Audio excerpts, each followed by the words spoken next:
She walked into the dealership wearing jeans and a simple white t-shirt, inquiring about a luxury car. The salesman looked her up and down with disdain. "I'm sorry, but I think you're in the wrong place," he sneered, gesturing toward the exit. "These vehicles start at $300,000. As other staff members snickered and customers stared, her face flushed with humiliation. She left without a word. The next morning, a gleaming Rolls-Royce Phantom pulled up outside the dealership. When the back door opened, the salesman's jaw dropped. He never saw it coming. The prestigious Boston luxury motors sparkled under the morning light. Glass walls showcased a fleet of exotic vehicles that most people would only dream of owning. Porsche, Bentley, Aston Martin, Ferrari, each more expensive than the last. Margaret Collins, Maggie to those who knew her, stepped through the doors, her brown ponytail bouncing slightly with each step. Her simple white t-shirt, well-worn jeans, and minimal makeup reflected a woman who valued practicality over presentation. At 35, she exuded a quiet confidence that came from knowing exactly who she was. What wasn't apparent from her modest appearance was that Maggie was the founder and driving force behind the Collins Foundation for Children with Disabilities, an organization that had transformed thousands of young lives. Years before meeting her now husband, she had built the foundation from nothing, pouring her heart and education in special needs development into creating real change. As she entered the showroom, her eyes immediately fell on a sleek midnight blue coupe, perfect for her sister's 40th birthday. Caroline had always dreamed of owning a luxury car, and after beating breast cancer last year, Maggie wanted to give her something truly special. She could easily afford it. Her foundation's success and personal investments had made her comfortable in her own right, though few knew that. Across the showroom, Blake Thompson adjusted his blue tie and straightened his navy suit jacket. As sales manager, he prided himself on being able to spot serious buyers instantly. At the sight of Maggie in her casual clothes, he smirked and nodded to his colleagues. This would be amusing. "Good morning." Maggie smiled at a young salesman named Daniel who approached her. "Welcome to Boston Luxury Motors. I'm Daniel. Is there something specific you're interested in today?"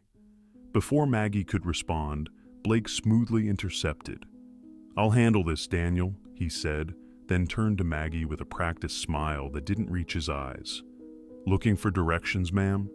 And just like that, Maggie's day at the dealership began. A day that would change perspectives for everyone involved.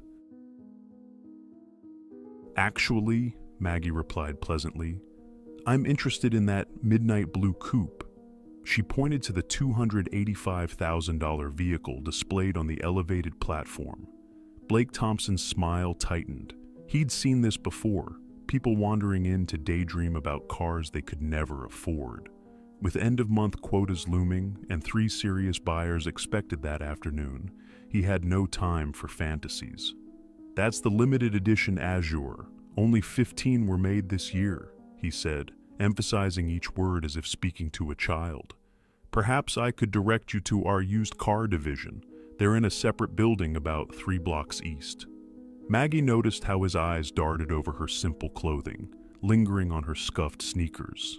She was accustomed to such judgments. Most people had no idea she deliberately chose this way of living, finding freedom in simplicity despite having access to immense wealth.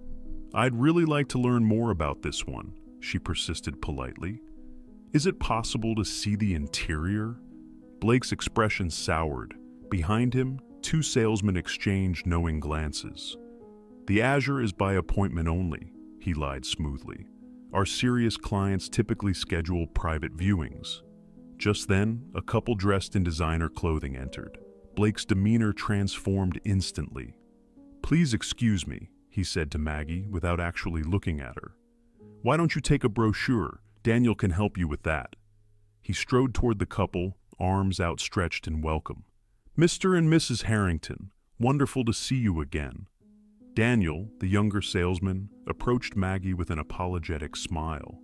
He couldn't be more than 25, and his suit seemed a size too large. "I'm sorry about that," he said quietly. "Would you like me to tell you about the Azure?" "I would, thank you," Maggie replied. As Daniel enthusiastically described the vehicle's features, Maggie noticed Blake leading the well-dressed couple directly to the Azure. He opened the door with flourish, inviting Mrs. Harrington to sit inside. The same car he'd claimed was appointment only. "That's quite all right," Maggie assured the now uncomfortable Daniel. "I understand how these things work." Across the showroom, Blake was performing his well-rehearsed sales routine. "This particular model has a waiting list of 8 months, but I've set aside one for special clients." Mrs. Harrington ran her hand along the leather interior. "It's exquisite, but I'm not sure about the color." "We could certainly discuss custom options," Blake assured her. Maggie approached quietly, standing just within earshot. "Excuse me," she said. "I was hoping to inquire about purchasing this model." Blake's face reddened.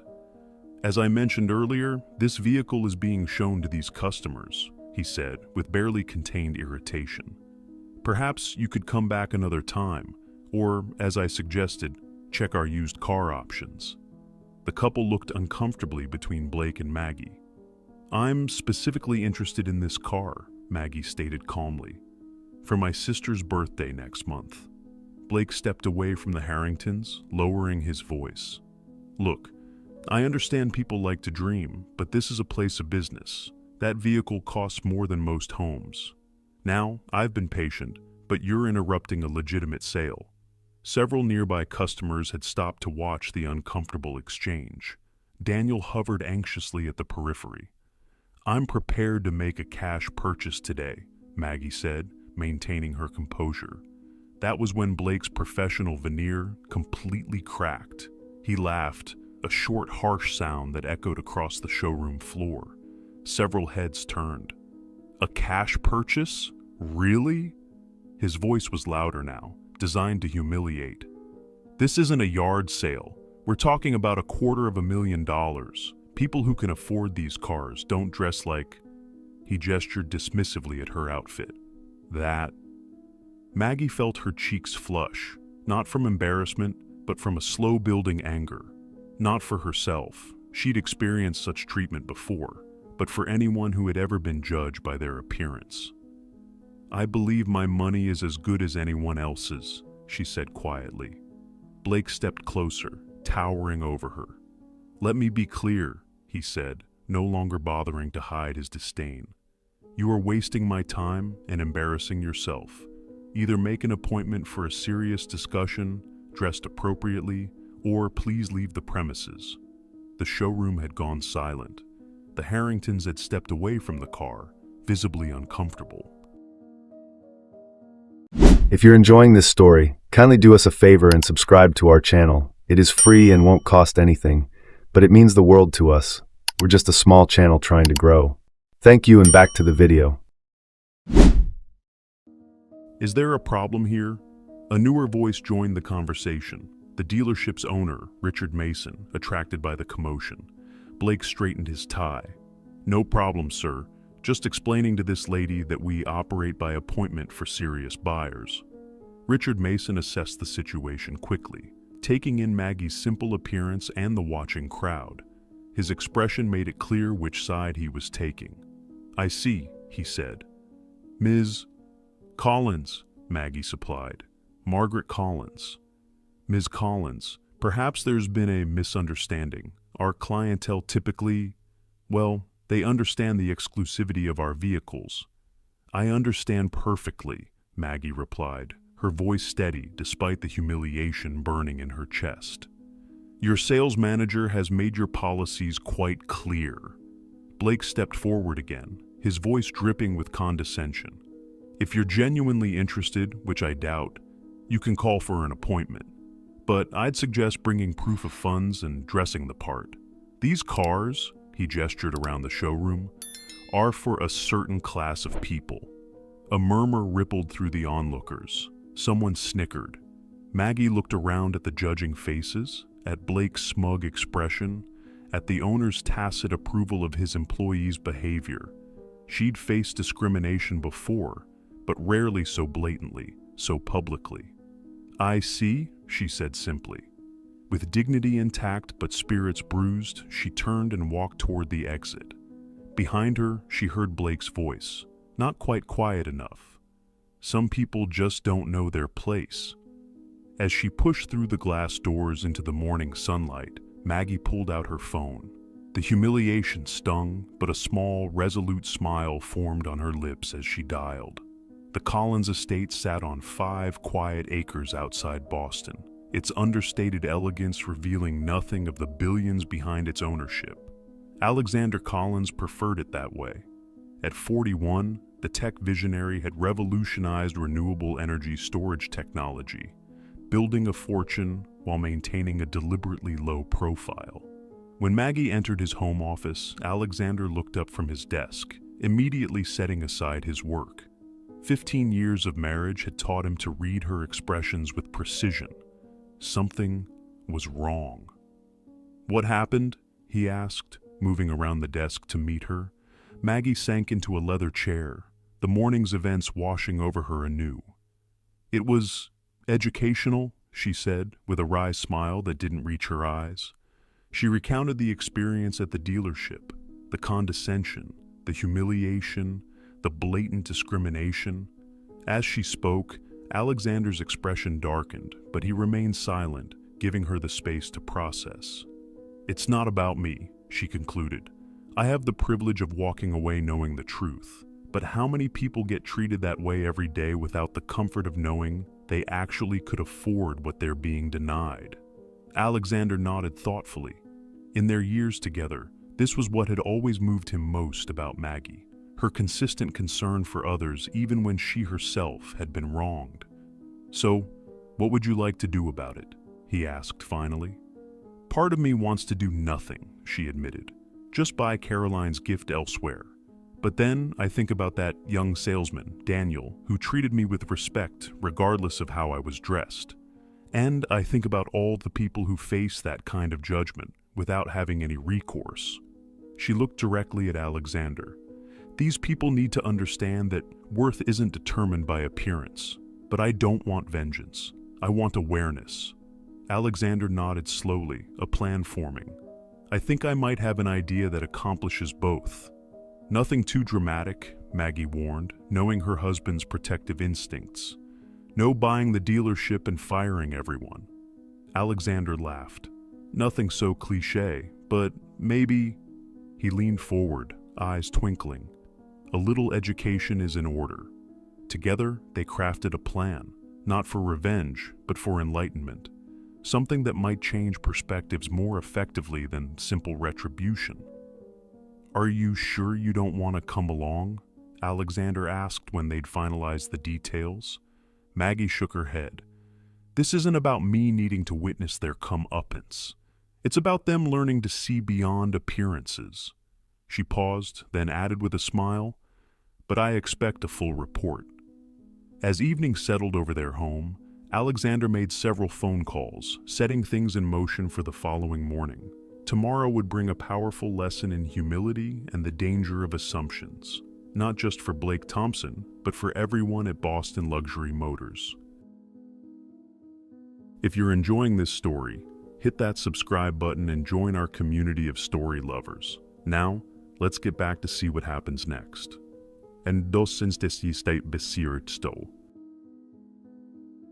The following morning arrived with picture-perfect weather.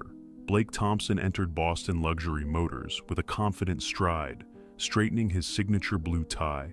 Yesterday's incident with the underdressed woman had become an amusing anecdote he'd shared over drinks with colleagues. Another delusional dreamer thinking she belonged in the world of luxury.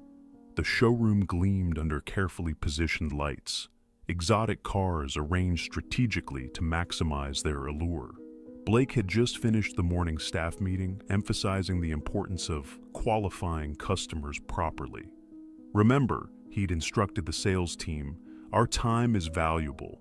We cater to a specific clientele. It's not elitism, it's efficiency." Daniel, the young salesman, had remained quiet during the meeting, his discomfort evident. Blake made a mental note to have a word with him about proper customer assessment. At precisely 10:17 a.m., the distinctive purr of an exceptional engine drew attention outside. Through the floor-to-ceiling windows, a vehicle unlike any other glided to a stop directly in front of the main entrance. Conversations halted mid-sentence. Even Blake, typically unimpressed by luxury vehicles given his daily proximity to them, felt his pulse quicken. A Rolls-Royce Phantom, extended wheelbase, but not just any Phantom. This was a custom model with a unique midnight blue finish that seemed to shift colors in the sunlight. Conservative estimates would place its value north of $1.2 million. Is that... Richard Mason, the owner, had emerged from his office, drawn by the sudden silence. Bespoke Phantom, Blake confirmed, already moving toward the entrance. Extremely rare configuration. A uniformed chauffeur exited the Rolls-Royce and walked around to open the rear passenger door with white-gloved precision. From the vehicle emerged a man of commanding presence, tall, impeccably dressed in a tailored suit that whispered rather than shouted its five-figure price tag. His salt and pepper hair was perfectly groomed, his posture effortlessly authoritative. Blake's salesman instincts kicked into overdrive. This was beyond a good prospect. This was the kind of client dealerships competed for, the kind whose purchases included not just one vehicle, but potentially an ongoing relationship worth millions. If you're enjoying this story, kindly do us a favor and subscribe to our channel. It is free and won't cost anything, but it means the world to us. We're just a small channel trying to grow. Thank you, and back to the video. Good morning, sir. Welcome to Boston Luxury Motors, Blake called out, intercepting the distinguished visitor before any other salesperson could approach. Blake Thompson, sales manager, it's an absolute pleasure to have you with us today. The man regarded Blake with an unreadable expression, then offered a polite smile that didn't quite reach his eyes. Alexander Collins, he replied simply, offering a firm handshake. Blake's mind raced. The name sounded vaguely familiar, but he couldn't immediately place it. Regardless, the Rolls-Royce spoke volumes about the man's financial status. Mr. Collins, it's truly an honor. What brings you to our humble establishment today? Perhaps I could show you our newest arrivals. We just received a limited edition. Alexander raised a hand slightly, halting Blake's practiced pitch. Actually, I'm here about a specific vehicle, the Azure Coupe, midnight blue. Blake's smile broadened. Excellent choice, sir. One of only 15 produced this year. I'd be delighted to show you. It's actually right over... I know where it is, Alexander interrupted smoothly. My wife was here yesterday, expressing interest in it. Blake's customer service smile remained fixed, though confusion flickered in his eyes. Your wife? I don't recall. Perhaps one of my colleagues assisted her? Alexander's expression cooled noticeably. No, Mr. Thompson, you assisted her, or rather, you refused to assist her. Margaret Collins. She was wearing jeans and a white t-shirt. You suggested she might be more comfortable looking at used cars. The blood drained from Blake's face as realization dawned. Behind him, he heard a small gasp from Daniel, who had been hovering nearby. Mr. Collins, Blake stammered, his usual smooth delivery abandoning him. There must be some misunderstanding. We welcome all customers here. By now, Richard Mason had approached, sensing a situation developing. Is everything all right, Blake? Alexander turned his attention to the owner. Mr. Mason, I presume? Richard Mason? Yes, indeed. Welcome to Boston Luxury Motors. Thank you. I was just explaining to Mr. Thompson that my wife visited yesterday, interested in purchasing the Azure Coupe as a gift for her sister. She was, however, treated in a manner that I find troubling. Richard's expression shifted rapidly from welcoming to concerned. I'm sorry to hear that. I believe I was briefly involved in a conversation, but I wasn't aware of all the details. Alexander nodded thoughtfully. The details include your sales manager here, suggesting that people like her don't belong in an establishment like this, based solely on her casual attire. By now, a small crowd had gathered, other salespeople, support staff, and even a few early customers. The showroom had gone completely silent. "Mr. Collins," Blake began, desperation creeping into his voice. "If there was any misunderstanding—" "It wasn't a misunderstanding," Daniel suddenly spoke up. All eyes turned to the young salesman, who looked surprised at his own courage. "Ms. Collins was treated poorly. She was polite and specific about her interest in the Azure, and she was dismissed repeatedly based on her appearance." Blake shot Daniel a withering look, but the damage was done. Alexander turned back to Richard Mason. "You know, it's interesting. My wife founded and runs the Collins Foundation for Children with Disabilities. It's been her life's work since before I met her. She's raised over $50 million for specialized medical equipment and educational programs." He paused, letting this sink in.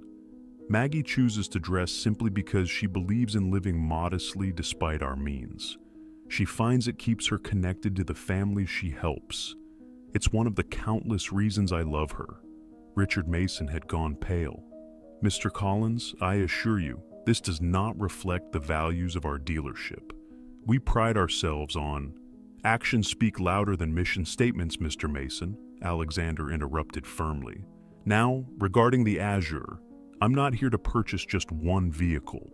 Blake perked up slightly at this, a glimmer of professional hope breaking through his distress. "I was planning to purchase the Azure for my wife's sister, as Maggie intended, but I was also considering a fleet replacement for our corporate vehicles. 7 in total, and my personal collection could use updating as well." Mason's eyes widened. A sale of that magnitude would make their quarterly targets in a single transaction. "However," Alexander continued, "I find myself questioning whether this is the right establishment for such a significant investment." The silence in the showroom was absolute. Blake looked physically ill. "Mr. Collins," Richard began desperately, "I cannot apologize enough for this unfortunate incident. I assure you, this is not how we conduct business. Please, allow us to make this right." Alexander considered this for a moment. "Perhaps there is a way forward," he said finally, "but it would require more than just selling me cars." "Anything," Richard assured him quickly. "The Collins Foundation is hosting a benefit gala next month. We're raising funds for a new adaptive sports complex for children with physical disabilities." "Blake," he turned to the mortified sales manager, "I think your presence would be educational." Blake swallowed hard. "Sir? Not as a guest," Alexander clarified. "As a volunteer. The foundation is always looking for people to help with setup, to assist the children, to see firsthand the work being done." The implications were clear. This wasn't just about selling cars anymore. It was about learning a fundamental lesson in human value. "Additionally," Alexander continued, addressing Richard Mason, "the dealership might consider implementing a training program on unconscious bias. I know several excellent consultants." Richard nodded emphatically. "Absolutely. We would welcome such an initiative."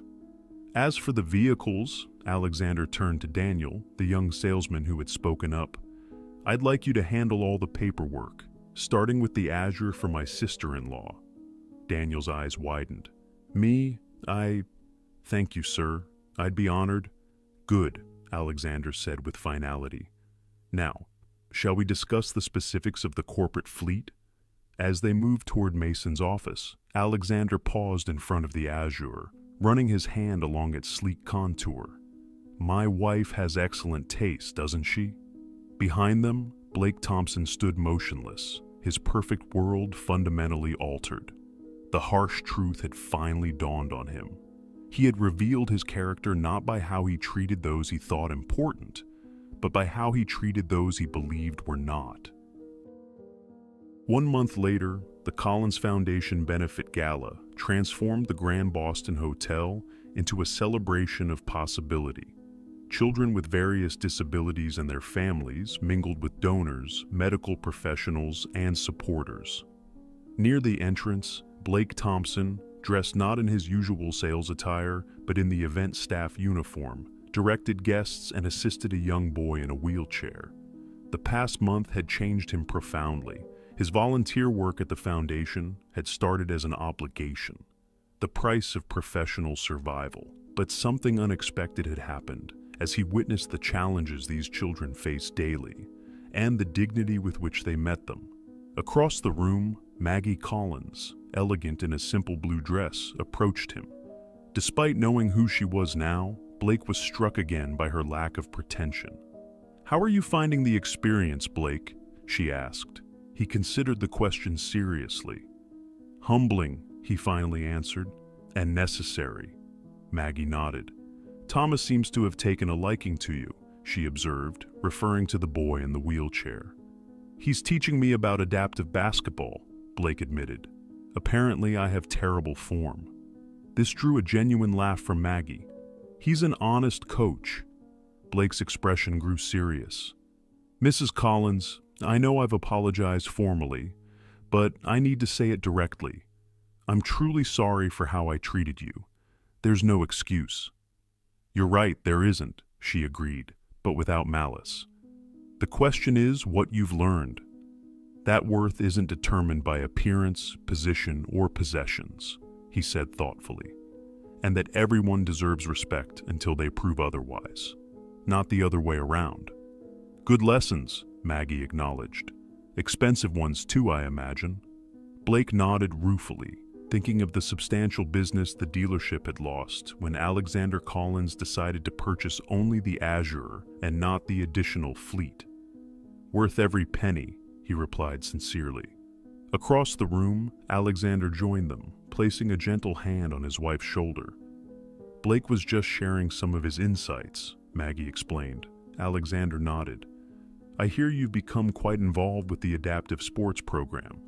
"Yes, sir. In fact, I've signed up to continue volunteering after my required period." He hesitated, then added, "And I've been working with Mr. Mason on revamping our customer approach at the dealership. No more qualifying by appearance."